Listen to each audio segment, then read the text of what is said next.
a low fantasy world, plunged into darkness and plagued by beasts. Cooperation is refreshing and jolly.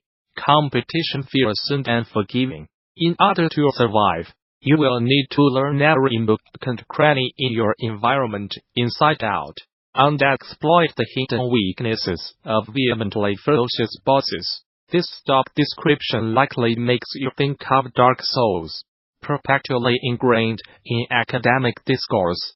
The impact FromSoftware's poster game has had on video games since its 2011 debut is insurmountable. However, it has also led to the coining of the term Soulslike, which is problematic at best and demoralizing at worst. The term itself implies derivation, which complicates identity. It immediately associates a game with a single, irreducible ideal, in this case Dark Souls, and attaches a suffix, like, to its composition, creating a compound word that defines it in a way that seems to say, almost, but not quite. In film, you could call Interstellar a two zeros in row one like. In fantasy literature, almost everything modern is at least in part a Tolkien-like, and in games we are crossed with this undying term, the Souls-like. The game I was really describing in the first paragraph is Ashen. The reason that passage can be applied to so many other games is because it's deliberately ambiguous. Dark Souls is an essential game for so many reasons. Its boss-run structure, its intricately designed environments, and its fragmentary storytelling, to name but a few. But heralding it as the original anguish-laden world teeming with a somnolent sense of melancholy is not helpful. When obscure blanket descriptions begin to envelop everything, words stop meaning anything. That's why Ashen was such an important game last year. We never outright tried to build Dark Souls.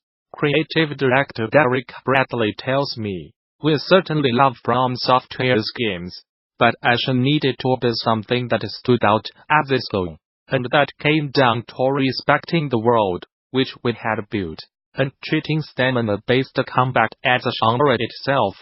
Despite its earthy palette and melancholic hues, the world the team at Wellington-based A44 built for Ashen is radically different to the bleak, twisted worlds of Dark Souls and Bloodborne. The art style of Ashen took a long time to develop, and continued maturing throughout development.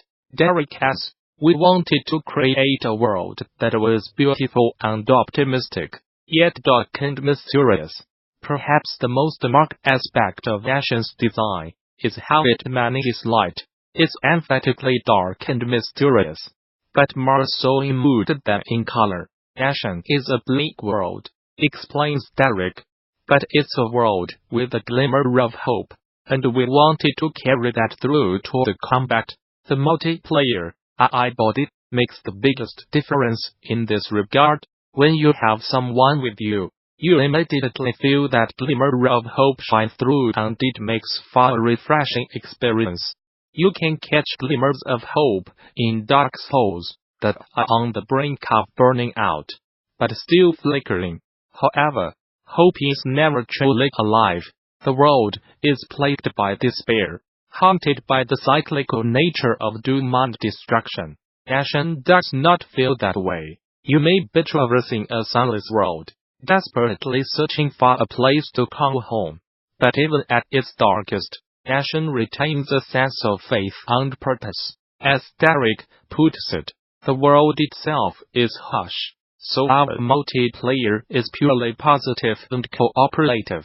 The challenging world makes the connections you form all the more meaningful, and feeds back to town progression with the Townsfolk you journey with. We wanted to create an organic feeling world, where you can experience a variety of interactions with people. Derek tells me, some may be fleeting, which is meaningful in itself, and some will hopefully be very memorable for people. The idea of finding meaning in the fleeting nature of life feels into one of Ashen's most important influences. The Road. For those unacquainted with the work of Cormac McCarthy, The Road is a 2007 Pulitzer Prize-winning novel set in a post-apocalyptic world. It tells the story of a man and his son, wandering across the waves of an imagined America, destroyed by a mysterious cataclysmic event. None of the characters are named, and none of the bleakness is contained. It's an utterly brilliant work of fiction that will make you feel broken inside by the time you are through with it. The Road was a deep influence for us when Ashen was in its formative stages. Derek explains, it helped us make sense of a bleak, ash-choked world and the relationships that might make sense in a world like this. To reiterate the importance of fleeting encounters, The Road sees its protagonistic duo meet all kinds of people. Some are benevolent, trying to get by as best as possible. Some are not so much. Imagining the story of The Road helped us craft the look of Ashen, the meaningful multiplayer interactions, and the importance of sticking together and helping each other through tough situations. Derek tells me, although the novel is largely recognized for its cold nihilism, the relationship shared between father and son is a marvel of humanity in a world mostly without it. In a way, the absolute obfuscation of identities creates this utter weary familiarity, where nobody knowing anybody makes everybody a curiosity. People approach each other with slow skepticism, creating an uncanny pre-linguistic style of interaction. The same idea is mirrored in Ashen's faceless characters, stripped of what marks them as human in order to see them as something else entirely. It's quite a disturbing thing to see that it's only when we are vitally raw and humanless that the thing called human being becomes an all-encompassing collective, as opposed to a concept we clutch at with butterfingers. An interesting anecdotal influence is that the song, Names and Races, by Foreign Fields, of which E. Hillman, the composer of Ashen's soundtrack, is a member, was also heavily influenced by The Road. Derek explains, hearing Names and Races was brought us to contacting them, and ultimately working with E. Hillman on the music for Ashen. E. Hillman's atmospheric soundtrack channels that same energy, allowing for the formation of a sobering sense of self.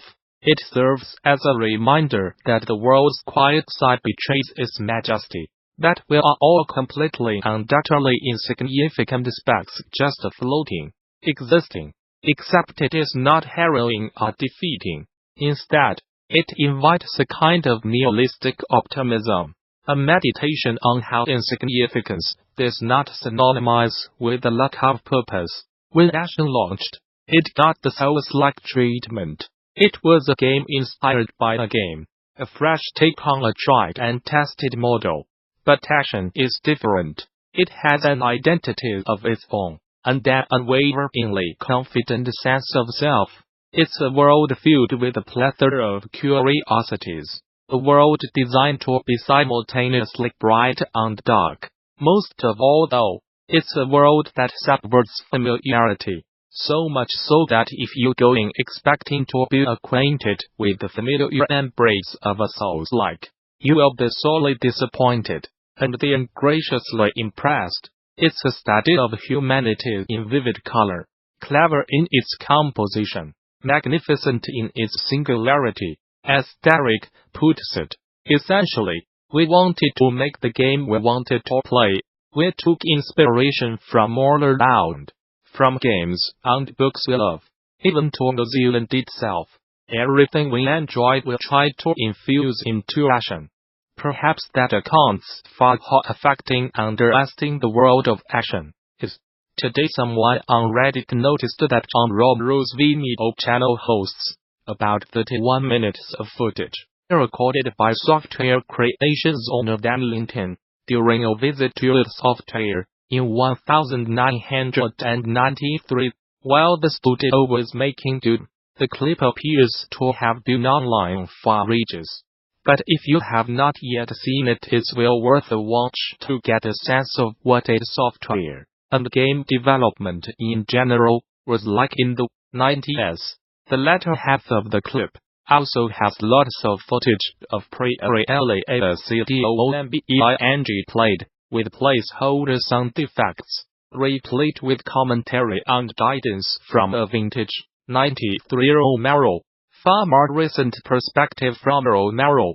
Check out his 2016 reflections on the programming principles he learned at id Software, whether it's hashing at intellectual property rights, awaiting the legality of trademarking datas. Today's legal landscape is full of cases that directly impact game developers.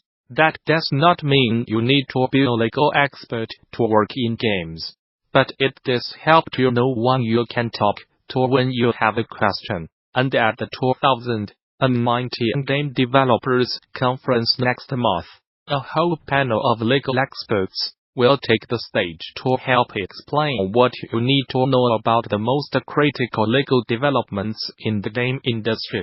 This includes hot topics like the painful NIT litigation, Nintendo's stance on ROMs, the Gather privacy regulation, developer takedowns of streamer content, legal action against cheat distributors, and any other legal issue. No matter how fresh, you will get a ton of great insight and a chance to ask your own questions. So do not skip it.